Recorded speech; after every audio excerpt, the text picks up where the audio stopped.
Good evening. I'm calling this meeting to order. The time is precisely 5:30 p.m. in accordance with the Texas Open Meetings Act, Texas Government Code, Chapter 551. This meeting is officially open with a quorum present. This evening, students from Christine C. Moss Elementary School will lead us in the Pledge of Allegiance. In just a moment, Principal Charlotte Staten will introduce them, but first, let's stand with our students for both pledges.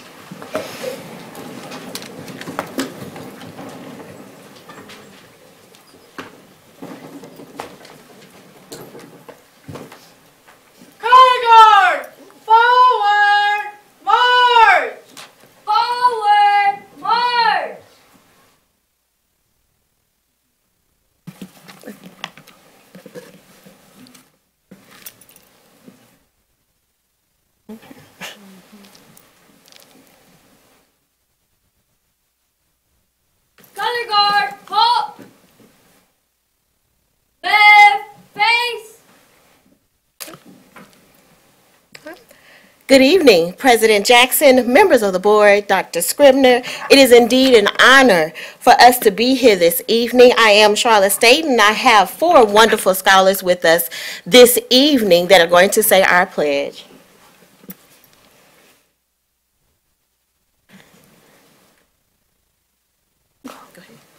I pledge allegiance to the flag of the United States of America and to the republic for which it stands, one nation, under God, indivisible, with liberty and justice for all.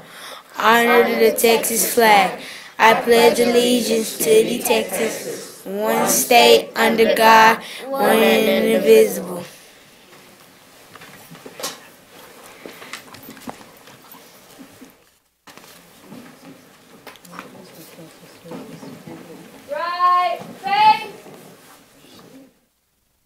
Forward march!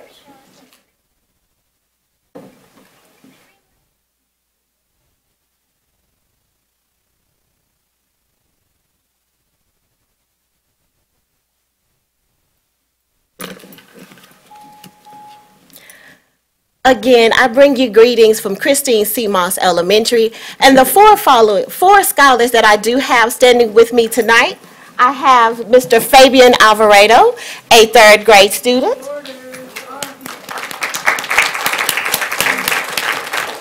Miss Perla Alvarado, a second grade student. Nivea Perkins, a third grade student. And Mr. Evan Davis, a fifth grade student. Again, thank you for this great honor. Thank you, Ms. Staten. And do you have parents and other colleagues that you'd like to have stand up and be recognized? Yes, I do. I have my wonderful parents who are always very supportive of Christine C. Moss Elementary. We do have Mrs. Alvarado, Mrs. Roundtree, as well as Mrs. Davis. So thank you all for being here. Welcome to each of you, and thank you for sharing your evening with us tonight. Students, you did a great job, and I want to recognize the Leadership Academy at Forest Oak Middle School Color Guard. Let's give them a round of applause, please.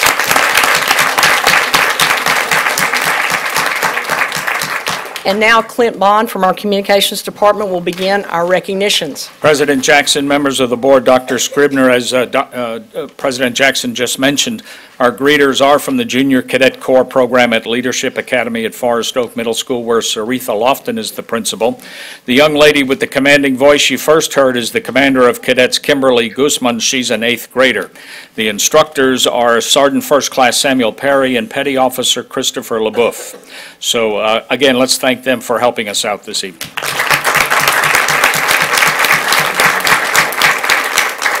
And I'm unclear at this moment if our guest, Rosaria Rodarte from Woodway Elementary, is here.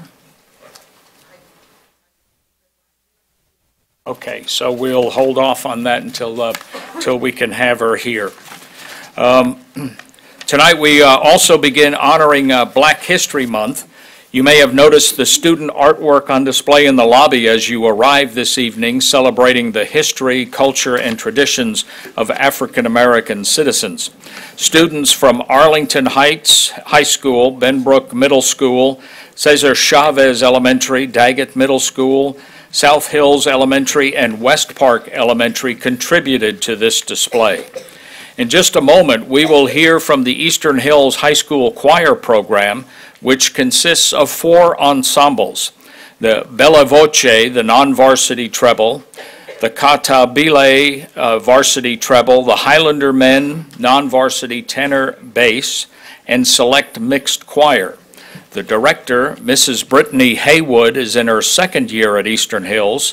Last year at contest, the varsity treble choir received a 122 rating in stage performance and a 222 sight reading, which are the best joint varsity scores any varsity group has received in the last 10 years. This year, they will have 2 ensembles performing at UIL contest. They performed before the meeting, but have saved 1 song for right now. This presentation is Down by the Riverside, a song that predates the American Civil War and is all about putting away negativity and aggression.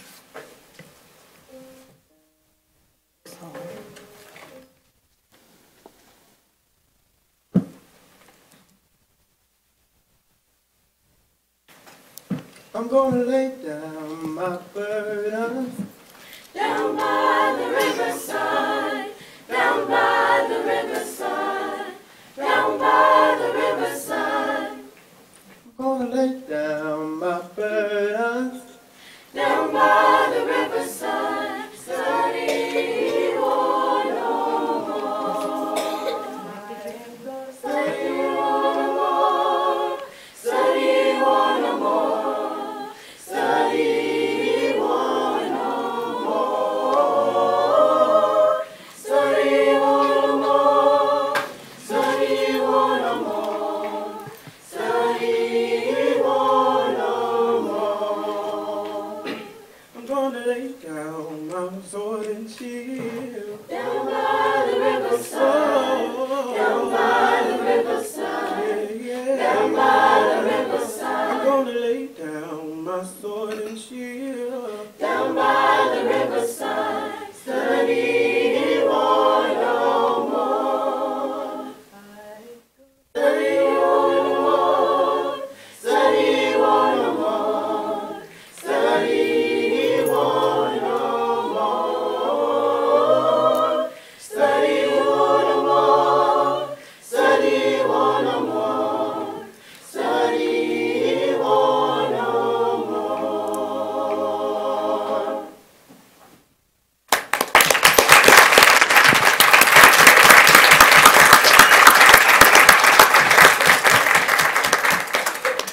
The principal at Eastern Hills High School is Katrina Smith, who isn't here with us this evening, but she is being represented by Assistant Principal Miss Manning. So again, let's thank the choir for being here with us this evening.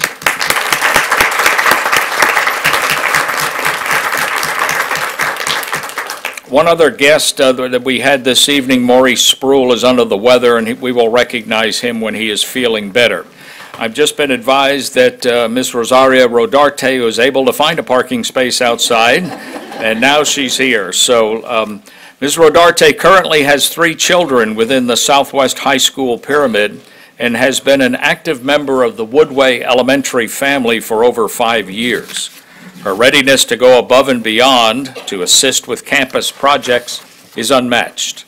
Some of the support she provides includes helping monitor the cafeteria during all 7 lunches, helping pass out school-wide flyers so parents can stay informed and involved, assisting with all logistical aspects of Parent University, aiding the front office staff with early dismissals and other duties, and always willing to chaperone field trips. If the doors of Woodway Elementary are open, you'll find Mrs. Rodante there. Principal Brian Johnson had this to say: Mrs. Rodante has been very active on campus this year, assisting in the front office, the cafeteria, the classrooms, and with Parent University. And due to her constant presence on campus, her children have made academic gains and made good choices amongst their peers. She is always in the front office smiling, and it is great to know that she has been a positive contributor to our campus climate and its operations. The Family Communications Department is honored to present Mrs. Rosario Rodarte of Woodway Elementary School with a certificate of appreciation for family engagement.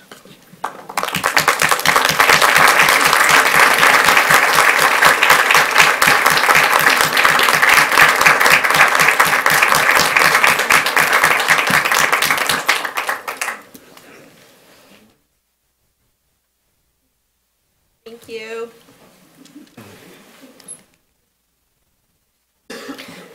This concludes our scheduled recognitions. We're going to take a very short recess so our guests may depart if they so choose. And Eastern Hills, Forest Oak, and CC Moss, if we could all take a group photo out in the foyer, that would be awesome.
At this time, we'll move on to reports and presentations. The Texas Academic Performance Report. Dr. Scribner, would you like to say a few words before Ms. Arispe gives the presentation? Yes, thank you, President Jackson. So tonight we are going to be providing our 2017-18 last school year's annual performance report, and at this time I would like to turn it over to Sarah Arispe, who will take us through the presentation, the first portion. Thank you, Dr. Scribner, President Jackson, members of the board. Tonight we're here to look at the report from my clicker's not working. Hold on a second. It's showing red, but it's not working. Cindy, would you click? There you go. Thank you. Gotten some technical assistance here. It's working. We've got it now. Thank you. Under the Texas Education Code, we receive the TAPER report from TEA once a year, and we give an annual report to the board and the public. So tonight, as a part of that report, we'll be looking at the TAPER. Also, our PEIMS financial reporting systems, we'll give a link to that as a part of this report. Ms. Shiro has already presented that to the board. Our district accreditation status, our campus performance objectives. We'll review some of our incidents and also look a little bit at some post-secondary information we received from the Texas Higher Ed Coordinating Board. You can find the entire TAPER report for any district or campus in the state at the TEA site listed above. It will also, after tonight's presentation, be posted on our district website, and then the campus reports will be posted on each campus page as well. So for 2018, our accountability rating as a district was a C. This year in 2019, both districts and campuses will be rated under the new state A through F system. Our special ed determination status was needs intervention. That is based on a combination of metrics from performance-based monitoring, the state plan, and some other pieces.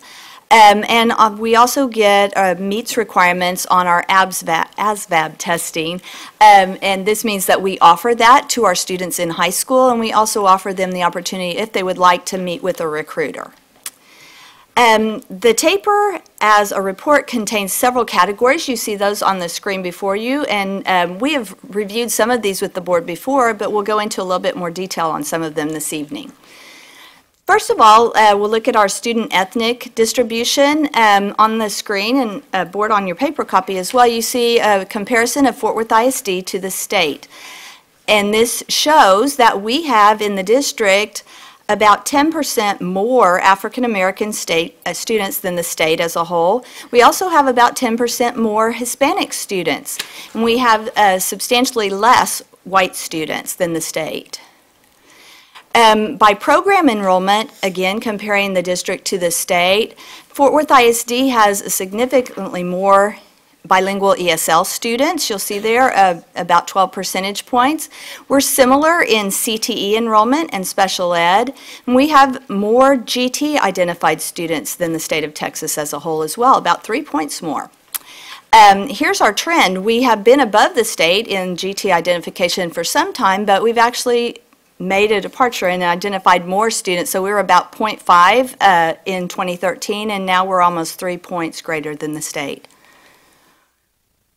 Some additional demographics that you may find interesting is the comparison of our economic disadvantaged student population to the state. And you'll see on the slide and from this TAPER report, 77.7% for the district compared to 58.8% for the state. We know that this year we implemented our new online enrollment system where parents go in and put in their information, and we expect that this is has been underrepresenting our economically disadvantaged students. We actually have probably around 85%. You'll see that next year in the TAPER report. For English learners, we have more than the state in that category as well, and a great deal more students at risk. And board, you may remember from previous presentations that there are 13 factors the state uses to identify a student as being at risk. This is a comparison using the TAPER report for Fort Worth ISD as well as some of our large urban peers of the percentage of students who passed their STAR test summed across grades and subjects, so all students who were tested, basically. Fort Worth ISD, that first bar is at 67%. You'll see that Dallas and Houston are at 71%. Austin is the middle bar at 78%, and then San Antonio is on the right side at 60%.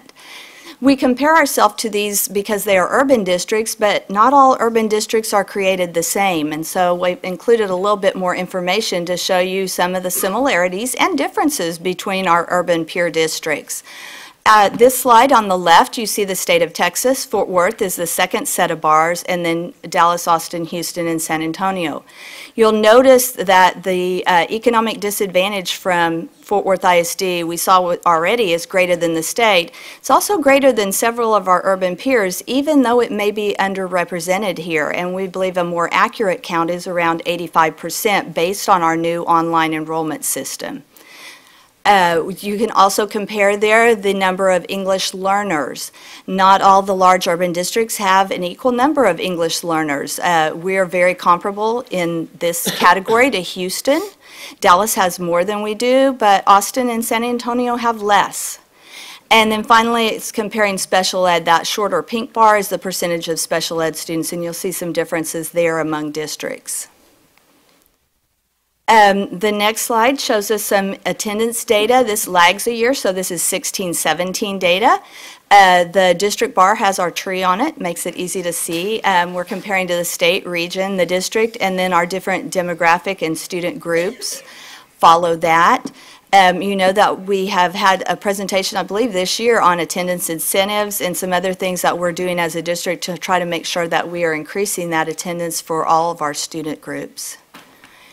This is the annual dropout rate for 7th and 8th grade, so a middle school rate. That's just within a year. The comparison here again is to state, region, and then gives you the student groups that are a part of our district. This is the annual dropout rate for high school, grades 9 through 12, for the 16-17 school year for those same groups. That is different from this, which is a 4-year longitudinal rate for graduation. The longitudinal rate takes into account for the cohort of the class of 17, the time they entered 9th grade, through their 2017 graduation, or as you'll see in the middle of the bars, some of them continued. Some earned a high school equivalency, and then we do have some that show as dropouts, and that's that top of the bar, the blue portion. These are our class of 17 college, career, and military-ready graduates. So the dark blue part, the bottom of the bar, shows our college and career-ready graduates, and then military is the top part, or military and career is the top part of that. You'll see that this compares state, region, district, and then the groups within our district for each of those categories. Here is our average SAT score for all subjects, and this again is for the class of 17. For the district, you see our average was 916. The important thing to remember about this, for our district at least, is that we give a school day SAT so that all students enrolled in high school have the opportunity to take the SAT and have that college-ready score or work toward increasing that score. But we give it during the school day so that every child can participate. Unlike some of the other schools in the state and the region where it may just be students that are planning to go to college who elect to take the test. So some districts do school day, but not all. These are the ACT scores for state, region, and district in our student groups. We are implementing now the school day ACT, so you will see that that number may change in future years as we have all students participating in the ACT as well as the SAT. This slide gives us some information about our teacher ethnic distribution. So we looked at students earlier, we're looking at teachers now. You'll notice that our African American teachers, we have almost double, well actually a little bit more than double the number of African American teachers than the state of Texas does. We also have a little bit less Hispanic teachers, so about 5% less. We have less white teachers than the state of Texas. As far as teacher years of experience as teachers, we have less beginning and 1 to 5 year teachers than the state as a whole, slightly less, and we have slightly less over 20-year teachers. Those groups in the middle are about the same. I turn it over to Mr. Steinert. The state asks that we look categorically each year at the most serious disciplinary incidents across the district. We look at the demographics of those students involved, and then also talk a little bit about the supportive efforts that the district's putting to promote pro-social behavior across the district. So when we talk about violent and criminal incidents, those are broken down into 4 categories, which includes felonies, misdemeanors, firearms offenses, and assaults. This past year, we had 540 violent and criminal incidents that met those categories. That was actually an increase of 64 over the previous school year. When we break those down, we had 42% that were misdemeanors, 30% that were felonies, 70% of those felonies were on campus, the remaining 30 were actually off-campus offenses. 27% were assaults where there was no citation involved or police involvement involved, and then the remaining 1% or 6 incidents were firearms offenses, which were down from the 8 the previous year. This graph shows you a longitudinal look at our district alternative educational placement enrollment as well as our juvenile justice alternative educational placement enrollment. So the top line, our DAEP, we had 877 incidents that led to a DAEP placement last year. That means 3rd through 5th grade students that were assigned to Insights Elementary, middle school students assigned to Middle Level Learning Center, or high school students assigned to Metro High School. That was an increase, excuse me, of the previous year of 125. At the juvenile justice level, we had an increase of 15 from 50 to 65 students placed this past year. When we look at the ethnic distribution on the left side of your slide. Yes, ma'am. All of the information that you're sharing. Slide 20. Kind of lost. What slide are you talking about? Well, I was looking at the slide, I think on page 12, that you were giving other information. On the DAP. Right, and I just didn't see. I didn't list the percentages. I have those in my speaking points, but I'm happy to send them to you if you want the percentage differences. That way I can kind of follow. Yes, ma'am. Yes, ma'am. So when we look at the ethnic distribution, this slide is just the district alternative educational placements. On the left-hand side, you'll see at the top our DAEP enrollment broken down by ethnicity, and at the bottom, Fort Worth ISD enrollment overall. On the right-hand side, you'll see the same for the state. So as we've discussed before, we see an overrepresentation of African American students assigned to DAEP in our district, so it's greater than 2-to-1 enrollment at the DAEP versus enrollment in the district. As Sarah mentioned, the state has a 10-point lower average of African American enrollment students across the state. However, statewide we see a 2-to-1 ratio as well, with African Americans represented in DAEPs. This next slide will show you the same for the juvenile justice alternative placement. Again, the same disproportionality trend exists there. To pull back and give a little broader perspective, last school year we had 6,859 students, or 8% of our overall population, that accounted for 13,667 out-of-school suspensions. So of those 13,000 plus suspensions, 6% of them, or 877, ended up in a DAEP placement. 4% met that threshold of those 4 categories that were violent or criminal incidents, 540. And then 0.005%, or 65 of those cases, went to our most restrictive placement in juvenile justice alternative setting. The state expects all school districts to use positive behavior programs as disciplinary alternatives. That was part of House Bill 674 several sessions ago. For Fort Worth ISD, we've made a long-term commitment to several strategies that are really focused on changing culture and climate at the campus level. And so when you look at the TEA Safe and Healthy Schools Best Practices website, there's several initiatives we're involved in that are cited there. One of which would be positive behavioral interventions and supports, providing teachers with resources and strategies they can use in the classroom to address behaviors before they escalate. Trauma-informed services and TBRI work that we're doing in all of our elementary schools. Restorative practice work is happening on 2 levels with us. Universally, we provide ongoing training for all of our counselors, intervention specialists, and administrators so that every campus at the central office level is using that framework and that mindset in their work. And then at a targeted level, At this point, we have 45 campuses up until this year, and we've added 22 more this year that are somewhere in the process of training teachers to provide restorative and relational practice interventions and strategies within the classroom. And then that speaks to the broader district commitment to protecting time for teachers to focus on relationship building, building that connection before we jump into instruction. The fact that we're expanding an interactive learning model that engages kids and incorporates social emotional learning competencies within those lessons. And then at the grassroots level, we talk about our student-led positive social norming initiatives, things like It's Not Okay, United Voices for Change student leadership at the high school level, Youth Voices for Change student leadership at the middle school level, and then students organizing against racism and our equity work that those students are doing.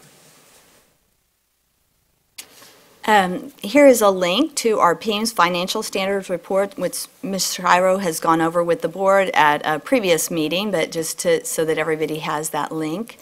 I also want to show you the district results from the Texas Higher Ed Coordinating Board. We received this for the district, and then each campus receives, a high school campus, a report as well. This is for the class of 16 graduates. And if you look, about half of the class of 2016 enrolled the fall after graduation in either a 4-year public, 2-year public, or an independent college or university in the state of Texas. Texas Higher Ed Coordinating Board only reports Texas metrics. There were 442 not trackable. That means the students enrolled in college with a non-standard ID and they couldn't match them back to the district. The not found number is for students who were not found in a Texas college. So they could have enrolled in a college out of state, gone into the military, or done a career option, or enrolled later, just not the fall right after graduation. This is a link to the campus plans that the board had a presentation on that in October, and we also have the campus plans posted on every campus website under campus news, thanks to the help of our communications department for helping get those up. We're here to answer questions. That was a lot of information very quickly, so if there are any questions, we'll be happy to try to answer those. Trustee Christine Moss. Oh, I thought you were. Go ahead. You might ask my Thank question. you, Board President Jackson. I have a couple of questions. Page 14. We have the 13667 out-of-school suspensions. 27. Okay, slide oh, I'm wrong page. No, you're right. They're operating off of a different report, so. Well, they need to give us the same reports. I'd say. But anyway, our page is 14. Gotcha. And your page is 27. You talked about out-of-school suspensions, and you know, over a year ago, we started working on decreasing suspensions in FWISD.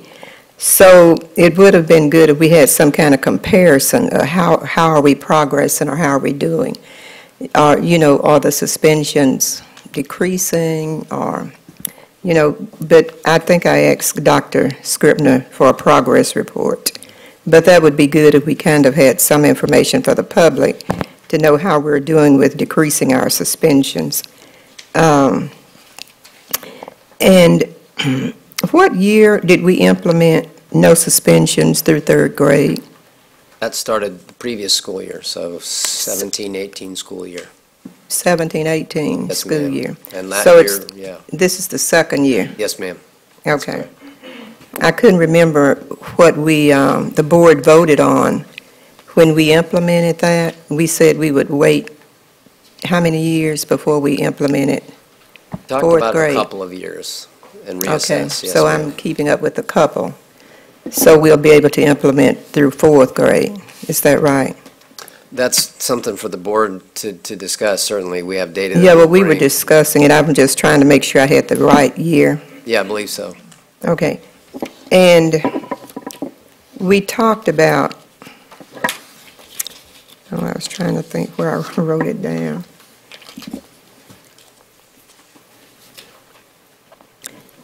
The, you gave us the statistics for, and I can't find it now, but Here it is. Your page is 13. And it talked about attendance and African-American attendance 93.2%, and it went across 95.5. Hispanics, white 95.0. And what I did, I think because of this low number of the attendance, 93.2, is connected to suspensions. And I think because we suspend more students of color, I think that's why the attendance rate is low. What would you say about that? I would say there's no doubt that has an impact when we have, a 2-to-1 ratio of African-American students being suspended. It's definitely going to show up in attendance. Okay, well, Dr. Scribner, I'll request this publicly. We do need a report, the progress report on suspensions of not only African-American and black girls, but black boys also. Yes, and if I may, President Jackson, Ms. Moss, yes, that is scheduled for the upcoming board meeting on the 26th. Okay.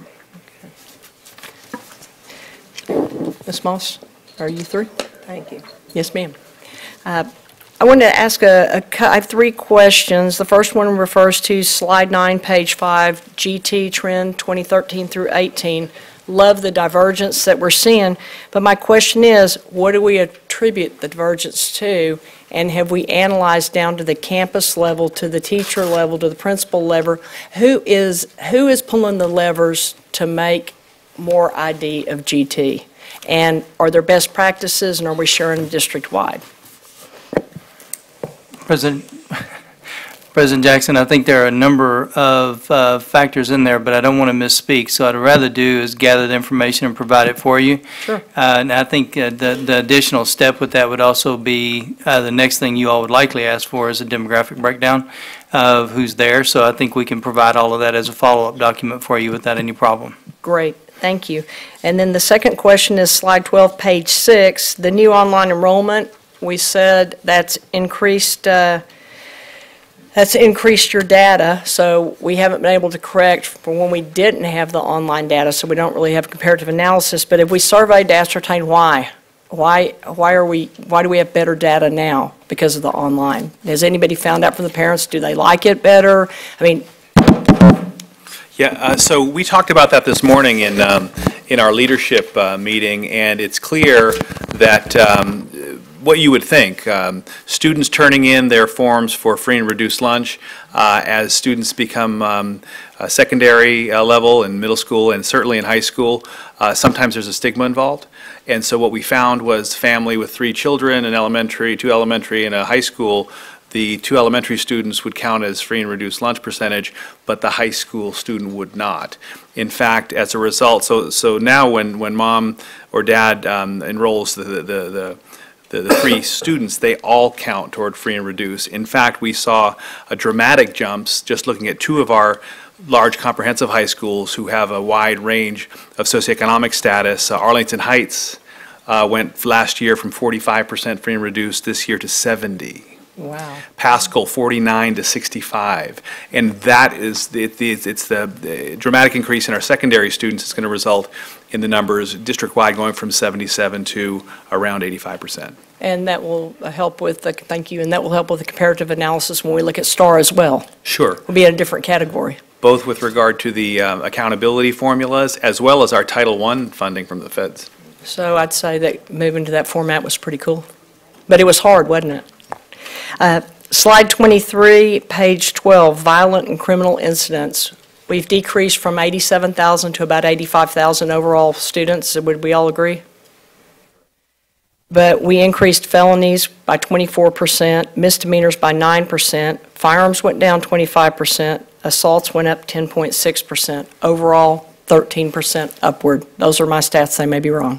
But you're right on. But the question is, what can we do differently? And we don't have to answer it tonight, but can you bring to the board anything that we can do differently to reduce this, increase safety for our kids, and also increase options for our kids that are positive so they don't resort to these actions? Sure, we can talk about it when we have the presentation next month. I will say, though, that in talking with our partners at Tarrant County, they've seen this trend across the county. It's not just Fort Worth ISD. These offenses have been up across all of the districts. So it's, and you know, trends do come and go. We saw a significant bump up in 2011 in the county with this kind of offenses.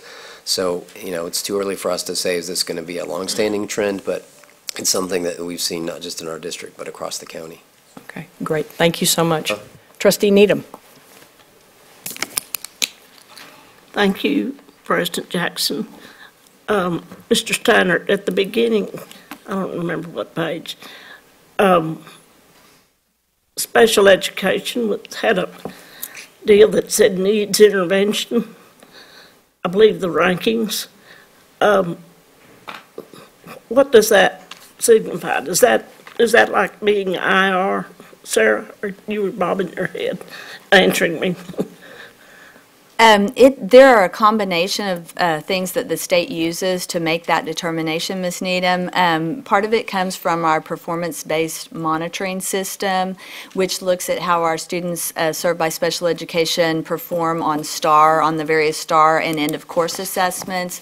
Some of it has to do with least restrictive environment, which we have done well on due to our inclusion program. But there are a number of factors that are there. If you would like, we can get you some more information about how they come up with that. Well, how can you what other rankings are there besides needs intervention? I can get you a list of that along with what are the factors What's that the best? And does it do ABC? I believe it's meets. Oh, meets. Mm-hmm. Then what, Charlie? Charlie knows them all. That's right. The issue really is with special education, Ms. Needham, that if you'll remember about a year ago, the state of Texas had to file a corrective action plan with the federal government with regard to special education services provided for students, and it affected some of our parameters. We have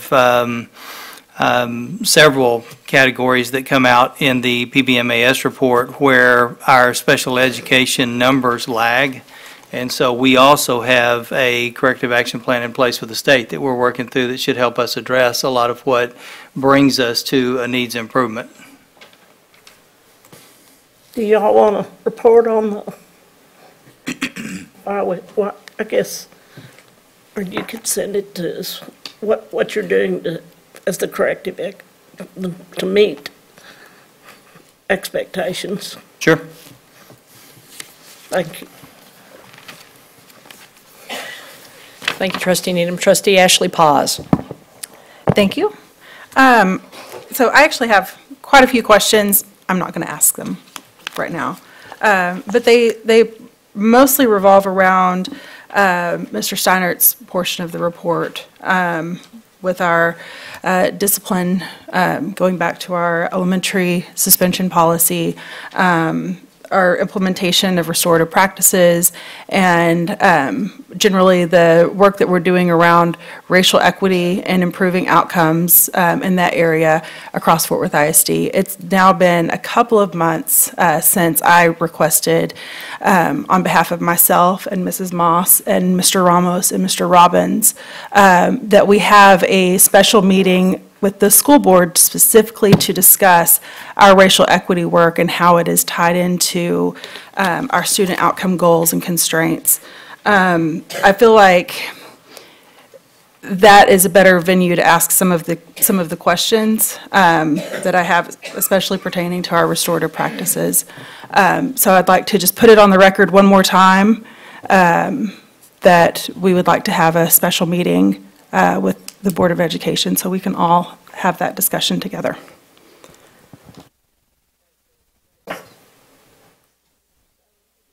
Noted.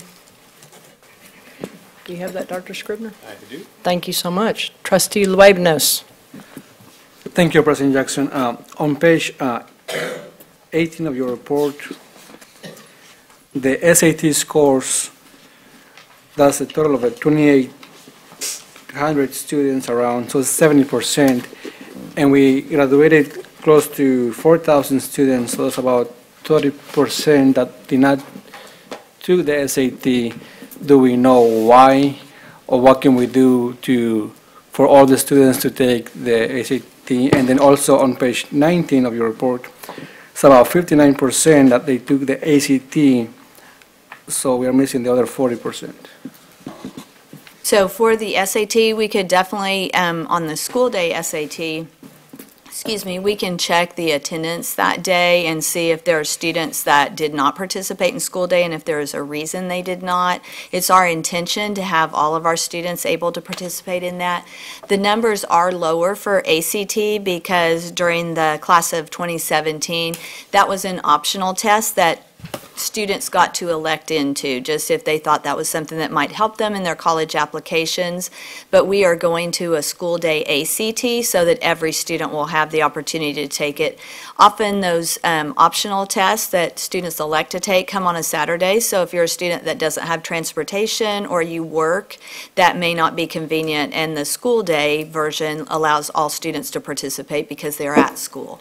Do we offer transportation on Saturday for students who are taking the ACT or SAT? Not for the optional. That's just at a student option if they want to take it. We do offer it at many of our campuses, but the transportation is not provided on those optional days. Thank you. Trustee T.A. Sims. I have a question about our students who are attending college. Could we break that down into the ethnic breakdown? It's on page 16. And another question. Out of almost 4,000 students, there are over 2,000 that we can't track. Is there a better record, or is there a way that we can out of state. Do a better job keeping up with our students? Those are actually data that do not come from the district. They're provided to the district, Dr. Sims, by the Texas Higher Ed Coordinating Board. We do get a little bit more data on the out-of-state students because we participate in the National Student Clearinghouse for some of those campuses that students go, like to Oklahoma, University of Oklahoma or Oklahoma State. We can get some information on those. Generally, that will add about another 4% of students that are going to some of those universities that participate. We're definitely always looking at ways that we can find out more about what our students are doing after they leave us. Well, do they need transcripts when they leave and attend some college? Many of them do to make application to the colleges. The college will ask them to provide that, and some of them apply to colleges that they don't attend, so they'll get more than one transcript and use those for their applications. I wish we could have a better record of how many students actually attend college, and how many are African American, how many are Hispanic, and how many are Anglo and Asian. If there's a way, I wish we could have a report on that. All right, we'll look and see what we can get on that. Thank you. Yes. Thank you, Dr. Sims. Trustee Christine Moss. Thank you, President Jackson. Just a quick note. Many of you know that it's a trend. Charter schools are being built, and they're opening, and also we're losing students to the charter schools each year, I guess the last 2 years maybe. But if you noticed, charter schools are being built and we are losing students, but we are not sitting still. Our administration, our superintendent is working very, very smart, and they're creating more programs, more academies, and all of these things to keep our students and draw other students. Also, if you look to our east, Dallas ISD, they're creating academies, they're doing all things to keep their students and draw students. So you see the trend. And so I go back to page 12, your 24, Mr. Steiner. You know how I am about trends. You said that across the county, Yes, ma'am. the numbers were increasing, DAEP and JJAEP, just because it's a trend. We in Fort Worth ISD always work to be more creative or come up with some other, avenue that we can decrease the numbers, but we don't just sit back and say it's a trend across the county. And you know, I said that before, we just need to be more innovative or whatever it takes to decrease our numbers, because I don't care about the trend, others can sit still. But the students in Fort Worth ISD, we need to be more creative or innovative, or whatever it takes to decrease these numbers. Yes, ma'am. Thank you. Thank you, Trustee Moss. Thank you all for a great presentation, and do we have every follow-up, Dr. Scribner, for the trustees? Okay, thank you. Moving on to number 5 on the agenda, Lone Star Governance, Primary Literacy Update. Dr. Scribner, a few comments before Mr. Carroll gives the presentation. Thank you very much, President Jackson. So as we are transitioning here, you all know that the board and the district and the superintendent all share the same 3 goals of early literacy, middle years mathematics, and college and career preparedness.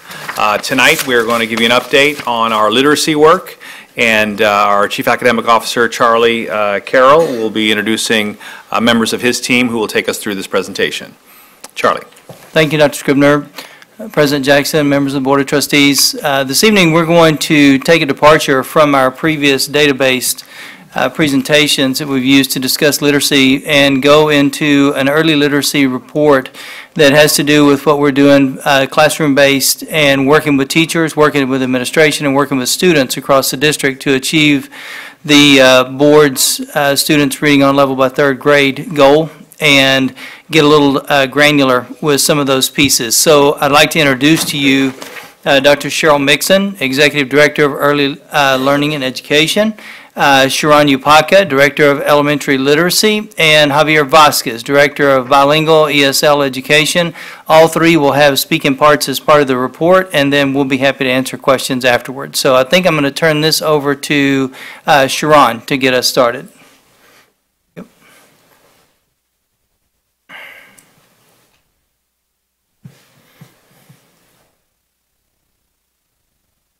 This. The clicker is not working. All right, there we go. It is now. In full support of the 100 by 25 goal, the Literacy Department has centered our work by creating a district-wide literacy alignment. We began this with our youngest learners. We use the balanced literacy approach to teaching and learning. This allows our students to build a foundation of phonetic skills, which will transition them from learning to read to reading to learn. Our entire belief is centered around our students to be successful readers and writers. In order to do this, we work to build teacher and administrator capacity and to invest in our families and our communities.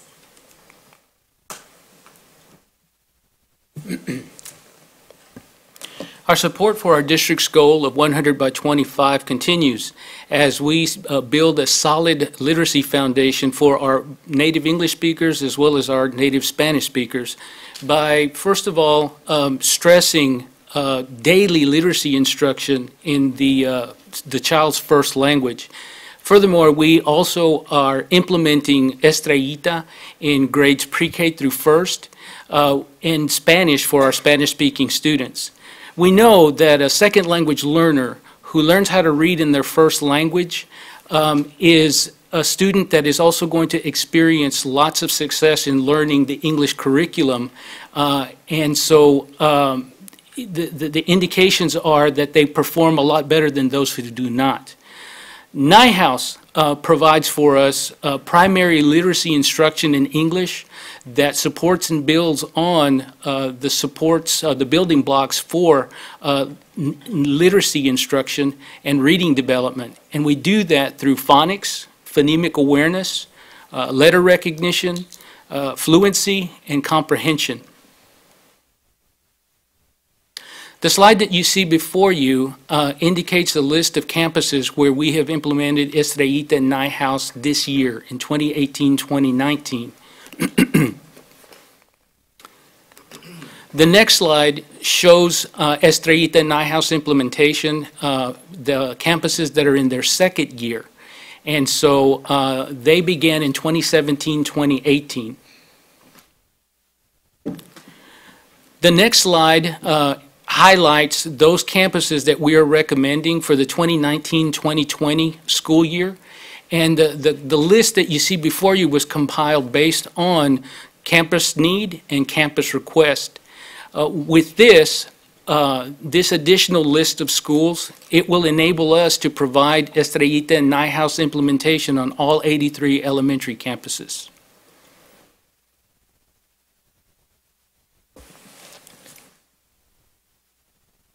One of the strategies that we use to support our teachers is in-classroom coaching.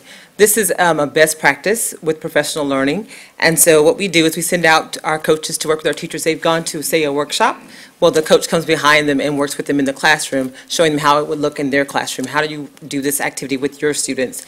And how to support rigorous instruction in their centers and in their activities in the classroom. And we have coaches that come out from Nighthouse. We have our literacy learning model coaches as well as our early learning specialist coaches, among others. And we know that everyone is a literacy leader, and so our administrators, we cannot leave them out.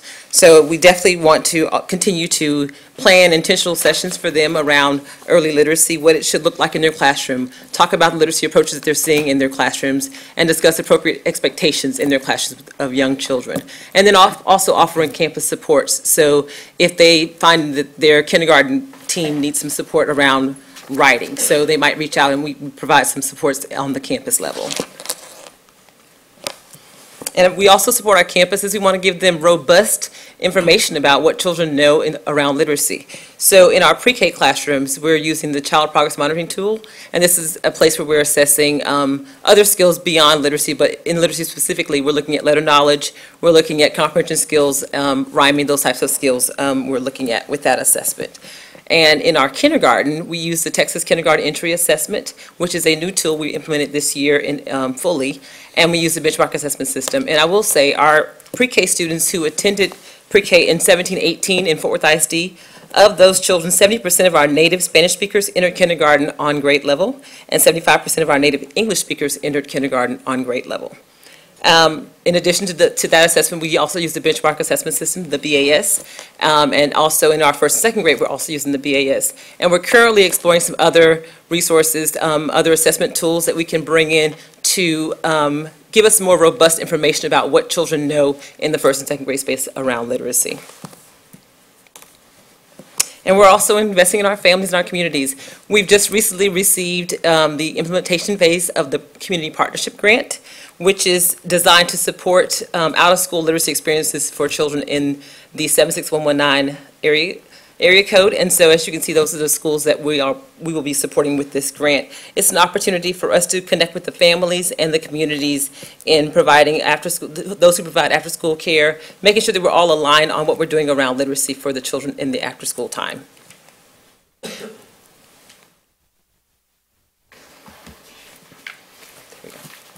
And we're supporting our families with different activities such as the family literacy celebrations, campus literacy nights, Parents as Teachers is a program we also have at most of our campuses, supporting our parents who have children from birth to 5. And then, of course, Ready Rosie is available to our families as well as Smarty Ants as a resource to use at home with their children around literacy.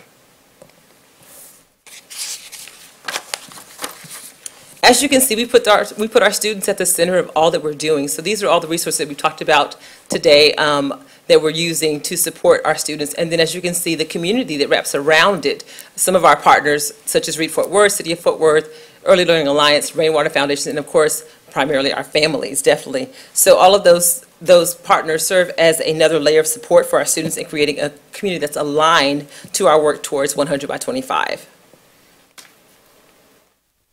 And now we're gearing up for our pre-K K Roundup, which will begin April the 1st. So we're excited about this coming year as we continue to work towards our goals of reaching more and more children across the Fort Worth community in providing our high-quality early learning experiences.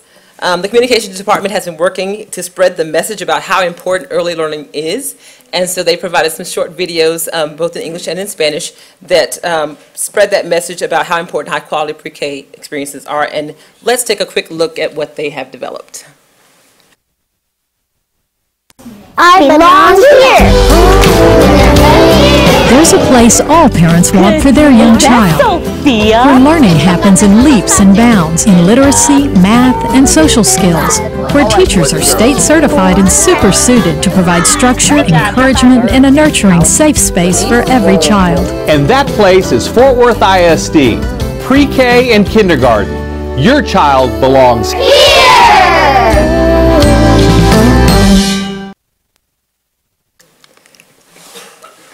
All right, can we answer any questions for you?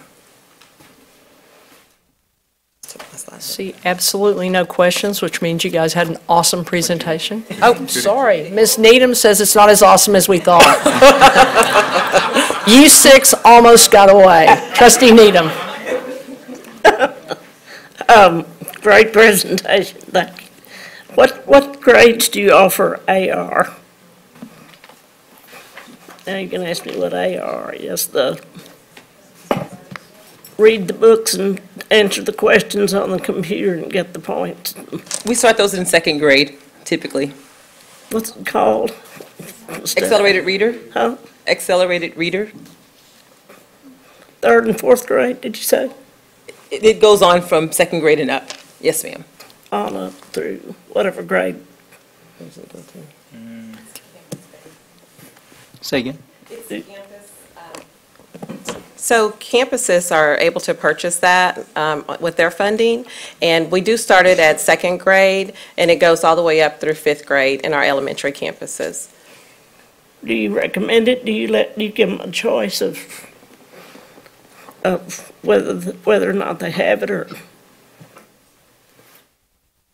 From the district, Ms. Needham, AR is a supplemental program. Right. And as much as exposure to text is a good thing for students, and there are times when students are engaging with AR that some external motivations keep them reading and keep them engaged, then it's effective in doing that. Our funding mechanism runs through campuses, but it isn't one of those things that we approve, don't approve. It's the campuses pursue it because it keeps their students reading.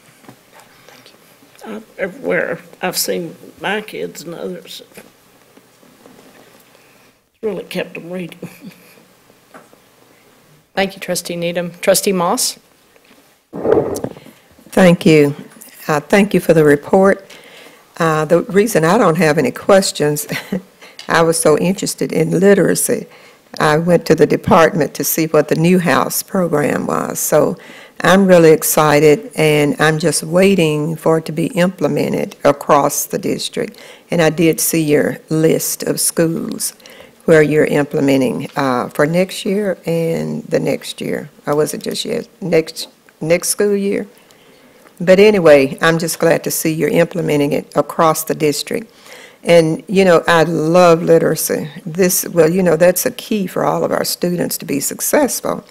And so if it's a program, you were talking about the program, but the school had to pay to get the program, I would think if we are sincere about literacy in 2025, we would make sure that the schools receive the program that worked best for their students. So, I don't agree with if the school use their funds, because I think literacy is the key to all of what we're doing. And if they don't learn to read, they will not be able to take advantage of any of the Gold Seal programs, POC programs or anything. So I just think the district really should pay for programs that the school can't pay for if it will allow their children to read. Thank you, Trustee Moss. Any other questions? No more. Thank you all for a great presentation, and thanks for your work. Moving on at this time, number 6 on the agenda, which is public comment. At this time, we will hear public comment. Let me remind each of you that because of restrictions with the Texas Open Meetings Act, board members may not engage in a verbal exchange about a subject that has not been posted. We will listen and we will take notes, but the board is prohibited from responding to any inquiries made during a board meeting on any topic not posted on the agenda. However, the board may reply with 1, a statement of specific factual information given in response to the inquiry, 2, recitation of existing policy in response to the inquiry, or 3, direct the person to visit with staff about the issue. While this board listens to concerns of a general nature and issues of common and individual concern, This board will not hear complaints about specific individual employees, public officers, or students during the public comment session. Speakers shall refrain from mentioning names of individual employees, public officers, or students during their comments. Any employee, parent, or other member of the public is asked to comply with the appropriate grievance policy to have a complaint heard pursuant to the applicable board policy. In accordance with board policy BED local, speakers shall have a 3-minute time limit, and we ask that you please observe this rule. Furthermore, a speaker may not relinquish his or her time to another speaker. Delegations of 5 or more persons shall appoint one person to present their views before the board with the time not to exceed 5 minutes. We have 5 speakers tonight. The first is Alfred Ramirez. The second is Ed Austin.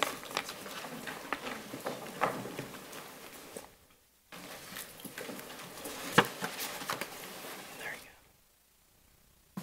6:38.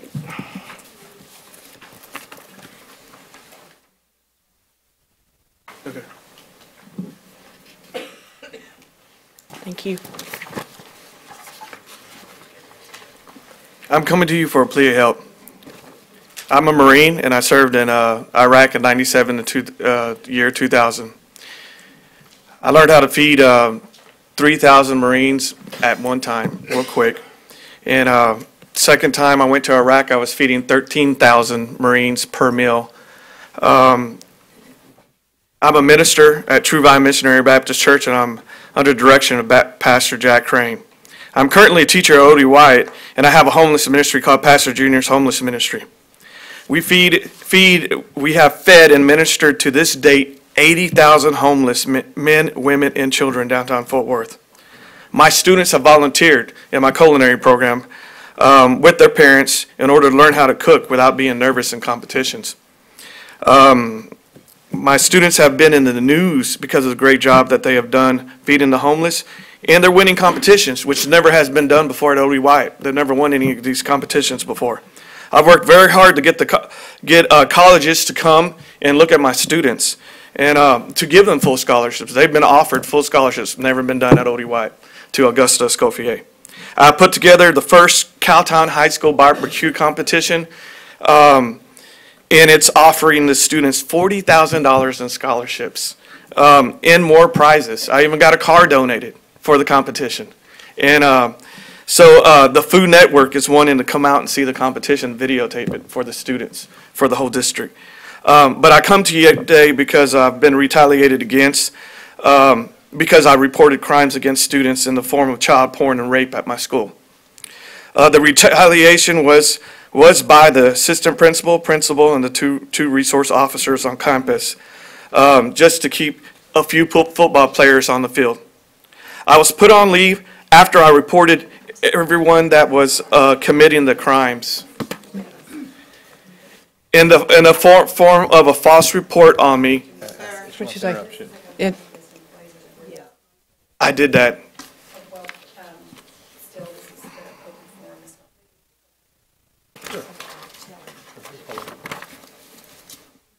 Yes, ma'am, I did all that, and the officers even came to my room with their guns We'll refer you to to someone threaten here me. that you can visit with. Can we refer you to Dr. Rincon? Yes. Thank you. Mr. Ed Austin?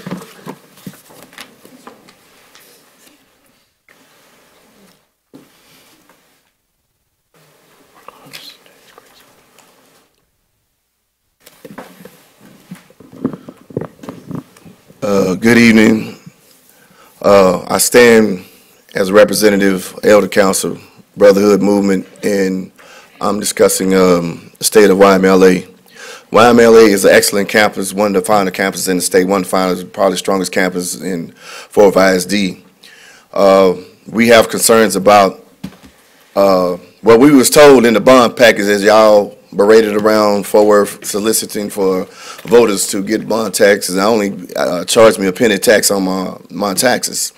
And we understand that the property of the site wasn't suitable for our children to be on. So we have to go to Plan B, which is renovation. So if we're going to renovate, we want full transparency And I think it should be brought back to the public because it's a public decision, not a board decision, because the public voted for the bond packages. So probably, really, it's a public issue.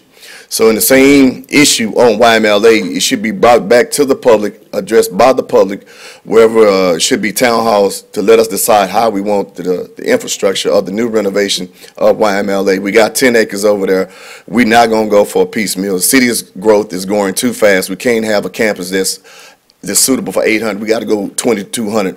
We got smart kids. The kids need the athletic program.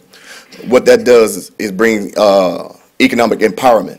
It's easy to get vendors such as Toyota and all these big companies to come in and support this school because we have scholar students along with scholar athletes, which can bring in Adidas, Nike, whomever we chose to bring. It's time to go into 2019. Listen to our children. Our children do not want these old, antiquated campuses that are not suitable for today's children in 2019. The millennials will bring us to our knees. We can't get out of these times of antiquity. It's over with. It's over with. This is the future. I look at it every day. The new PMs, the new project managers are all young, 25, 30 years old at the most. And so we have to go into this. I like the plan that I've seen, having students' involvement in this campus. We cannot do this. It's not a board decision. It's a public decision because we voted on it. So bring it back to the public, whatever presentation, and work with these people to get us back into 2019. So work with the people in the CIP building, let them do their job, and let's come to a resolution to this, but bring this to the public. It's not a board decision because the board cannot make a decision when it comes to bond package. This is a voter decision. So it has to go back to the public and let us decide how we want to handle this campus. This campus will not be piecemeal. This is the state of Stop 6. State of Stop 6 in the Southeast Quadrant. This is their existence. They're in the food desert. They're being gentrified over there. But if we sustain a suitable campus where we can court businesses to come in, we can develop a great infrastructure for that community. Thank you. Thank you, Mr. Austin. Mr. Stephen Poole and Jason Amon. And the final speaker is Dr. Kathleen Powderly. Good evening, Ms. Jackson, members of the board, and Dr. Scribner. Tonight I'm bringing to you our annual teacher salary comparison that our association does. This is the 25th year that we have done this comparison. We take 32 area school districts and rank them at 5-year intervals beginning at year 0 through year 30. And I want to show you exactly where Fort Worth ranks this year and compared to last year. At year 0, Fort Worth ISD is tied for 10th out of 32 districts. That's down 2 spots from the 8th spot you were in last year. At year 5, you're ranked 14th. That's down 3 spots. At year 10, you actually moved up 1 spot to 12. At 15, you're ranked 8th. That's down 1 spot. Year 20, you're 10th. That's down 1 spot. Year 25, you're 8th. That's down 4 spots. And at year 30, you're ranked 4th. That is tied. You did not have any changes in your ranking at year 30 from last year. Just as a point of reference, 3 years ago, in almost every category, you were ranked in the top 5 or right at 6. So you can see there's been a slow slide down this comparison and competitiveness of teacher salaries. A very wise school board member shared with me an observation that school districts can pay their employees more if they make it a priority. In all the 19 years of working at UEA, I've seen budget officers all across North Texas wring their hands and say, we would love to pay our employees more, we just don't have the money. And like that wise school board member observed, school districts can pay their employees more if they make it a priority. You have big work to do here in Fort Worth ISD, and it's already underway and more to come. It is important to make sure we compensate our employees well and remain competitive with surrounding school districts to make sure that we attract teachers and other employees into this district, but also to retain our valuable employees in this district too. I would love Fort Worth next year in this comparison to be back in the top 5 or 6 in every category. Thank you. Thank you, Mr. Poole. Thank you, Madam President, Dr. Scribner, and honorable members of the board. My name is Jason Amon, and last fall, my son took a field trip. It was a district-wide fourth grade field trip to Bass Hall for a Van Cliburn production, and it was an amazing thing. The kids' jaws dropped as they entered the grand hall, their eyes drawn wide as they looked up at the mural on the ceiling. The music was superlative, and for so many of our students, that's the only time they're going to experience architecture, art, and music of that caliber. The problem is there didn't appear to be any kids in wheelchairs there. 1.5% of the population is in wheelchairs. If we apply that to your 6,700 fourth grade students, we would expect that there could be 100 fourth grade students in wheelchairs. Certainly there are scores of them. They're spread across 83 campuses.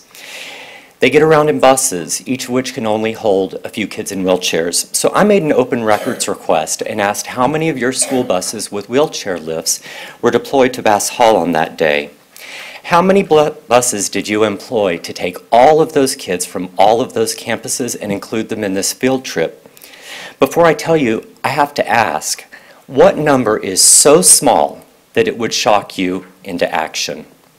Give yourselves the benefit of every doubt, round everything in your favor. What number? The actual number of buses used that day is 2. I know it's not your role in this system to request buses for field trips. You did your job, which was to enact a non-discrimination policy consistent with the IDEA's requirement that you include children with disabilities in extracurricular activities to the extent they're able. And I want to make this very clear. If the children are capable of experiencing awe, then they deserve to be included. My role in this situation is to tell you that your policy is not being followed. Everyone says they're inclusive, but when all of that talk filters down to the actual students, this is where you are. My heart swells for the able-bodied children who learned to dream bigger that day. And my heart breaks for all of the kids, so many kids, whose legs just don't work the same as ours, who got left behind to learn that their dreams are not worth a bus ride downtown. Your stated mission is to prepare all students for college. 1.8% of people with disabilities have a bachelor's degree. Your stated mission is to prepare all students for careers. 80% of people with disabilities are unemployed. I submit to you that tonight would be an auspicious time to start thinking about what your mission is, really, for students with disabilities in this district. Thank you all so much. Thank you. Final speaker of the evening is Dr. Kathleen Powderly. Good evening, Dr. Scribner, President Jackson, esteemed trustees. My name is Dr. Kathleen Powderly, and I have been a pediatrician serving Fort Worth for the last 17 years. I have a son, Thomas, who matriculated through Lily B. at McLean and is currently a freshman at Paschal. I usually come to you every April during Child Abuse Awareness Month and update you on the wonderful collaboration between Alliance for Children, Cook Children's Hospital, and Fort Worth ISD regarding the child sexual abuse prevention program called Stewards of Children that we have collaborated with one another in order to educate all of our elementary teachers on how to recognize and prevent child sexual abuse, to include things like child pornography. However, after the recent arrest that was in the newspaper, I felt compelled to come a little bit earlier than I normally would. 7 years ago, I brought forth this opportunity for Fort Worth ISD to have all elementary school teachers trained in stewards of children. It is an evidence-based and state-approved training for continuing education credits. Cook Children's paid for all of the resources. Alliance for Children provided all the facilitators. And while I am proud that 66 of the 81 campuses have been trained, it has been 7 years. And the majority of that time, it has been me emailing principals, going to the principals meeting, emailing the trustees, meeting with principals in my otherwise free time and not in my practice. It should really not be this difficult for 2 nonprofit agencies that know about child safety to come to the district and provide education for teachers, and it takes so long for us not even to be completed. 1 in 10 children are victims of child sexual abuse before they're 18. They suffer mental health problems, substance abuse problems, teen promiscuity, and teenage pregnancy. But what we know is when they outcry and we can support them, that a lot of these problems are ameliorated. And as I heard here tonight, as a pediatrician, literacy is essential. Graduation rates are essential. But if our children are victims of crime, all of that is moot. So I know what happens after this. I'll get referred to the student services, and I'll go make my presentation to the principals, and I will continue to email. But one other option I have, when you all reconvene into your executive session. Well, I know that there are disagreements on any board of governance. That's how this system works. Certainly we can agree that we need to protect our kids, and we need to give teachers the resources to protect our children. And so I acknowledge while this is a difficult topic. Time, please. Thank you. Thank you, Dr. Powderly. We'll now recess and reconvene in the board conference room.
guys ready? Ready? In accordance with the open meetings law, the board meeting at precisely 5:30 p.m. in the boardroom with the quorum present, recessed and reconvened open session in the board conference room, adjourned regular session, and now reconvene. Well, that's not the right thing, excuse me. But at least I practiced it, so I'll do better when I read it. Oh, counsel, I know why, because that was, we were correcting something on that page. Yeah, that's how I got to that page. I have to back quite a bit up. We'll have to speed up because I thought we were further along than we are. In accordance with the open meetings law, the board opened the meeting at 5:30 p.m. That part is correct. In the boardroom with the quorum present, recessed open session in the boardroom is now reconvened at 7:07 p.m. in open session in the board conference room with the quorum present. As board president, I am making the following statement in accordance with board policy BBFA local. This is a reminder to each board member of the legal conflict of interest requirements and disclosure requirements you may have for matters under consideration on the agenda for this meeting. If required by law, board members shall recuse themselves from all discussion and shall abstain from voting on any matter pertaining to such a disclosure. Moving on to consent agenda items, do we have any discussion, questions, or concerns? Dr. Sutherland, I see you moving. Would that mean you have some? Consent? No, I don't have anything. Nothing? Okay. Anyone else? Looks like we have nothing. That means we're going to take Dr. Ms. Moss. It's really not a question, but it's pertaining to something on the agenda. Or should I do that outside? Outside. Outside. I'll wait till outside. Okay. And request we do a time guideline. Okay. Thank you. Right. Okay. Executive session we will go into, and you all will prevent a DVT by getting up and moving.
Welcome to National Signing Day.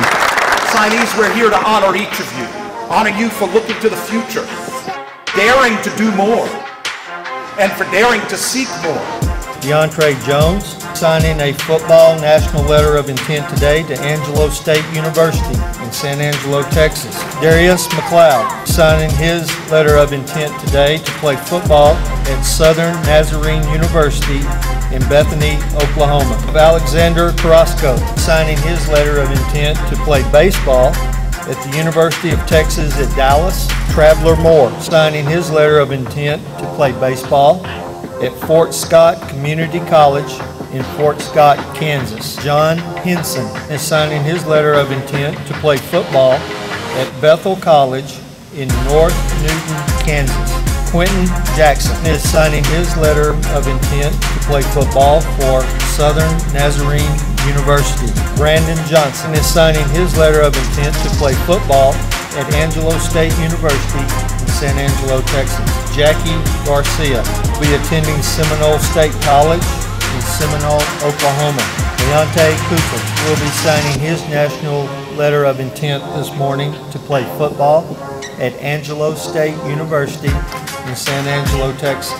Raul Aragon signing his national letter of intent this morning to play baseball at Vernon College in Vernon, Texas. Nathan Fackel will be signing his letter of intent this morning to play baseball at DePaul University in Greencastle, Indiana. Ryan Daniel Fox is signing his letter of intent this morning to play baseball at Abilene Christian University in Abilene, Texas. Cole Peck is signing his letter of intent this morning to play football at Southwestern University in Georgetown, Texas. Given Rhodes is signing his letter of intent this morning to play football at Hardin Simmons University in Abilene, Texas. Shauna Galvin is signing her letter of intent this morning to play tennis at Elon University in Elon, North Carolina. Samira Blair is signing her letter of intent this morning to play volleyball at Howard University in Washington, D.C.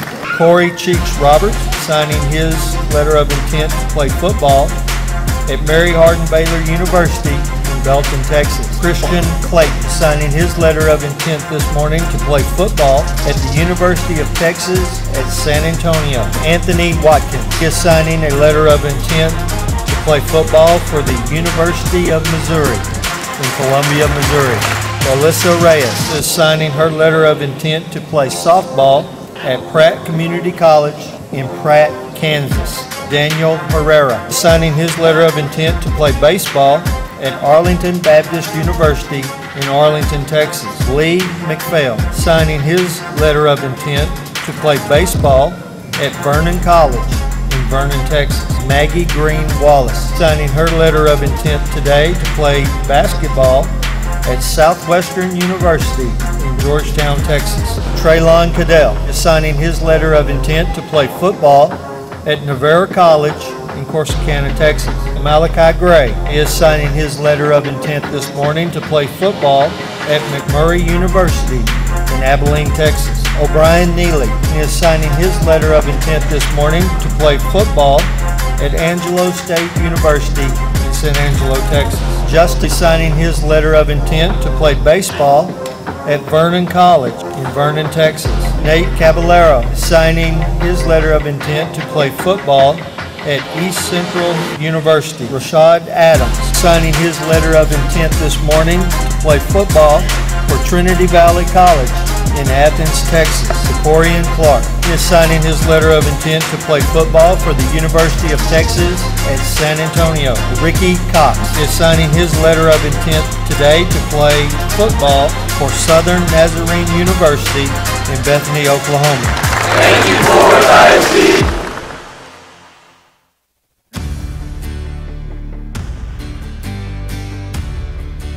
Thank you all for coming. We're extremely excited about being able to come and be part of this process and give back to our Fort Worth Independent School District. These funds can help support the foundation for reading in Fort Worth ISD. Washington Heights Elementary, Oak Lawn Elementary, J.T. Stevens Elementary. It's so important for our students to read on grade level or above by 3rd grade. DeZavala Elementary, Como Montessori, Carter Park Elementary. We're also talking about our preschool programs, making sure that students have the basics for reading, kindergarten, 1st grade, 2nd grade. Logan Leadership Academy, Waverly Park Elementary, Covert Heights Elementary. Thank you to Dr. Scribner, Ms. Moss, and Presidio for this donation that will help not only to buy books in English but also in Spanish. So we thank all of our school leaders, our support staff. What a wonderful morning, and thank you very much. Thank you, Presidio. Today is our 14th annual Fort Worth Technology Conference, where we open it to the district teachers for free. This is to make their classes more engaging and inviting for the students. Each color combination is a different code, so depending on the color combination, it will do something different. The kids would just take this and run with it, you know? We want people to come and use the tools in a way that makes their lessons just come alive. There you go. Oh, coordinates. Anybody? Share with me some ideas how you might take it back or a way you might bring this into your classroom. It's important that teachers really take the model of being a lifelong learner. If you talk about learning and talking about teaching kids, you really have to be a teacher that learns themselves. We're learning the ins and outs of the Google apps in a fun manner. We are on this challenge. Each group member has to paste an image of their favorite video game. This is another work day for them, but they are excited to be here because they know that they're impacting the students of our district. We're in the class. I belong here. There's a place all parents want for their young child, where learning happens in leaps and bounds in literacy, math, and social skills, where teachers are state certified and super suited to provide structure, encouragement, and a nurturing safe space for every child. And that place is Fort Worth ISD, pre-K and kindergarten. Your child belongs here.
In accordance with the open meetings law, the board opened this meeting at 5:30 p.m. in this boardroom with a quorum present. We recessed and reconvened open session in the board conference room, adjourned regular session, convened executive session, adjourned executive session, and now we have reconvened open session at 7:55 p.m. with each of you in this boardroom with a quorum present.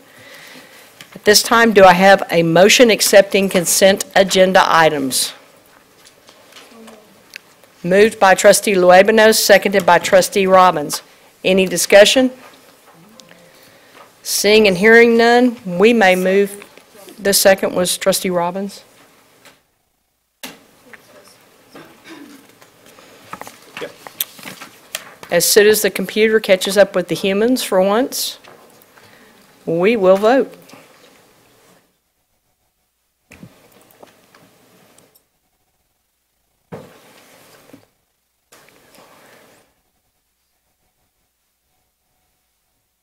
Who am I missing? Trustee Needham?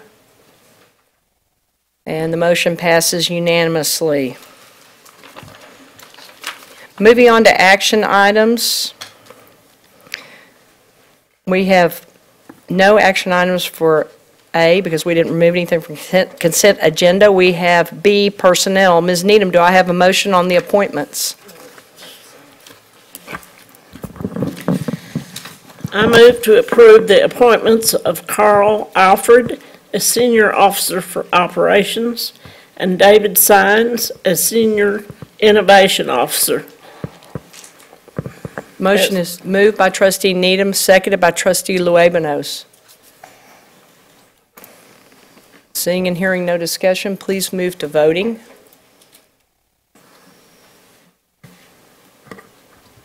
And the motion passes 6 yeas and 1 nay from Dr. Sutherland. 15A, B, and C require no actions. We're moving to 15D on your agenda. Approve second reading revision to board policies BBD local, DI local, FFB local, and GBAA local.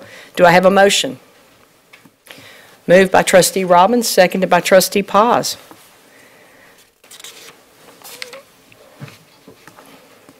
Seeing no discussion, we will wait and vote.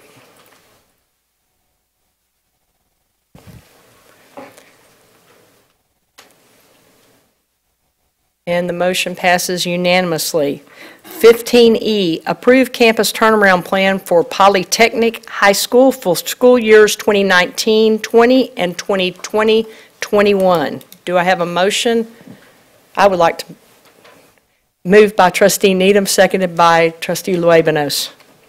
Any discussion? Seeing and hearing none, let's move to voting.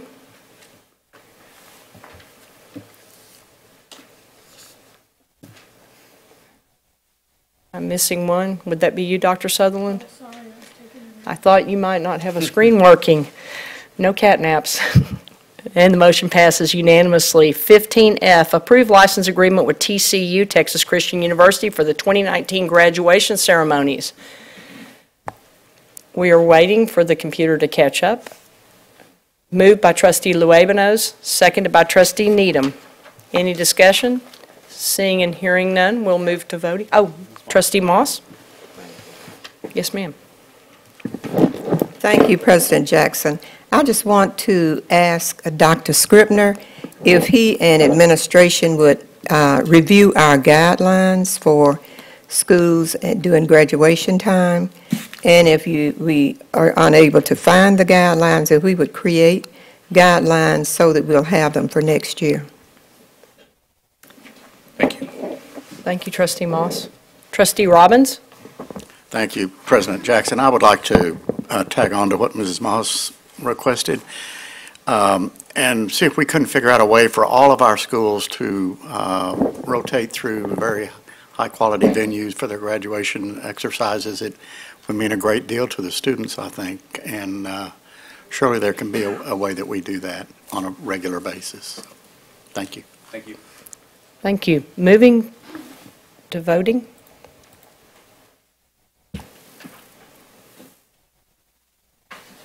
And the motion passes unanimously.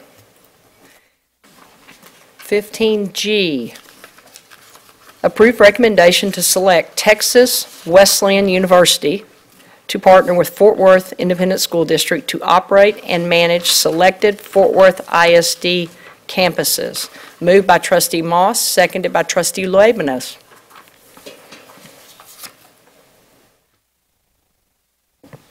Dr. Martinez, I promise we're going to vote, and you can get home to your son. Ms. Paz? Yes, I asked this question earlier with Dr. Scribner, but I just wanted to ask it on the record. So this is, there will be an MOU that comes to the board later on that will detail exactly what this partnership looks like. Precisely.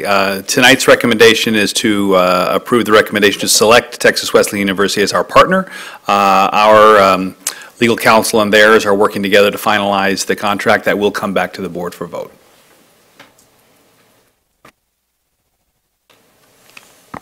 Moved by Trustee Moss, seconded by Trustee Luebanos. Seeing no other speakers, hearing none, please move to voting.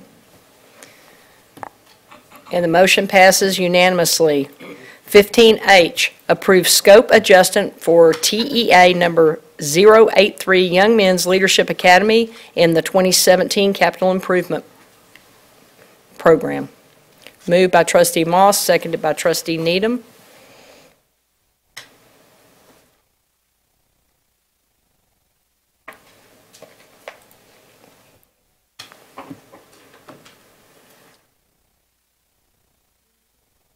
Yes, please vote. And we pass unanimously.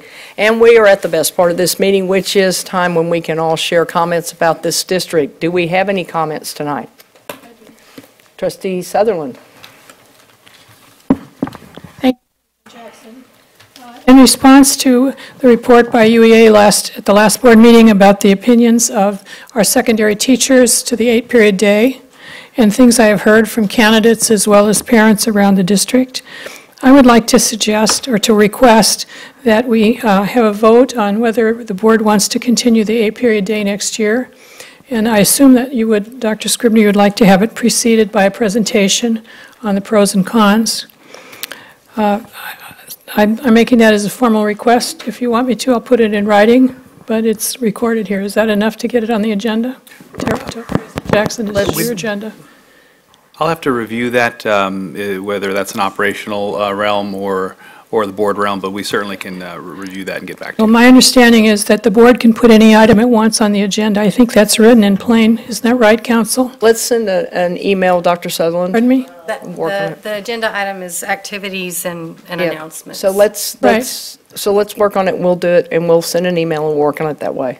We'll get it done. Okay, thank you so much. Okay, anybody else? I have one comment. I want to thank Texas Wesleyan University. They are a wonderful partner. They happen to be located in the single-member district that I represent, and so I'm a little partial to them. My daughter attends school there as a freshman, but I just want to say everything you all do, Dr. Martinez, is golden, and thank you for what you do.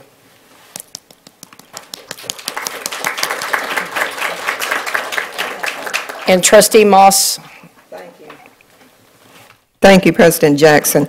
I have two My Brother's Keeper announcements. So the first one, we are really excited to announce the 2019 Suit Up. It's a campaign, and we need your help to suit up approximately 60 Fort Worth ISD MBK seniors who will be graduating this year. Each year, Fort Worth ISD, the Education Foundation, and Josh A. Banks partner to raise funds to outfit these leaders with tailored suits. This includes the suit, dress shirt, tie, belt, and shoes. With your help, the experience of being professionally fitted for a tailored suit is one more step toward success for these young men.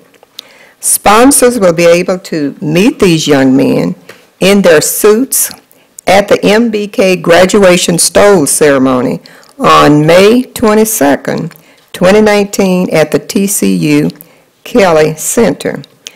Tonight we have in our audience Jamal Williams. Are you still here? Please stand.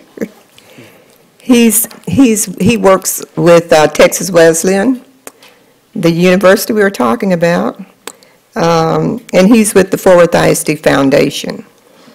Mr. Williams also heads up our dual credit course class at high school, the collegiate high school at Dunbar. And so he wears many hats, but we appreciate you for being part of this initiative.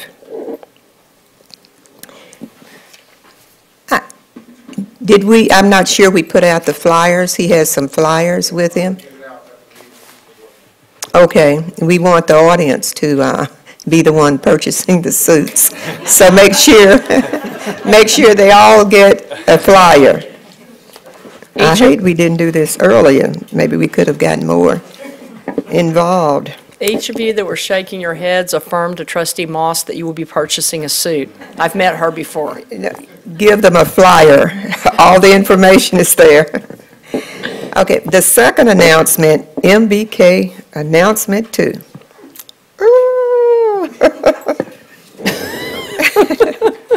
Also, we would like to congratulate 4 Fort Worth ISD MBK young men that will be traveling to Oakland, California this Sunday for the MBK Rising.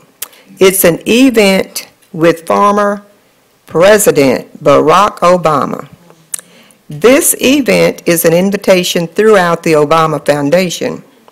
Let me say that again. This event is invitation only through the Obama Foundation. Guest speakers include Barack Obama, John Legend, Steph Curry, and Edgar Villanueva. I got it. We have students from Eastern Hills, Dunbar, YMLA, and Pascal High School who will represent the district at the conference. The event will kick off with a day of service and community dinner. President Obama will celebrate the progress of the MBK initiative, highlight what's working to improve the lives of boys and young men of color. Let's listen to the voice of our young men. I guess I would refer that to Ms. Breed is in charge of all of the announcements about MBK. So if you have any questions, please contact Ms. Breed. Thank you, and we are so proud of MBK. Ms. Ashley and the board, I know you played a major role with MBK and Obama and all of that when he was president. So my hat's off to you and the board for the support for MBK. And on that note, we're adjourned.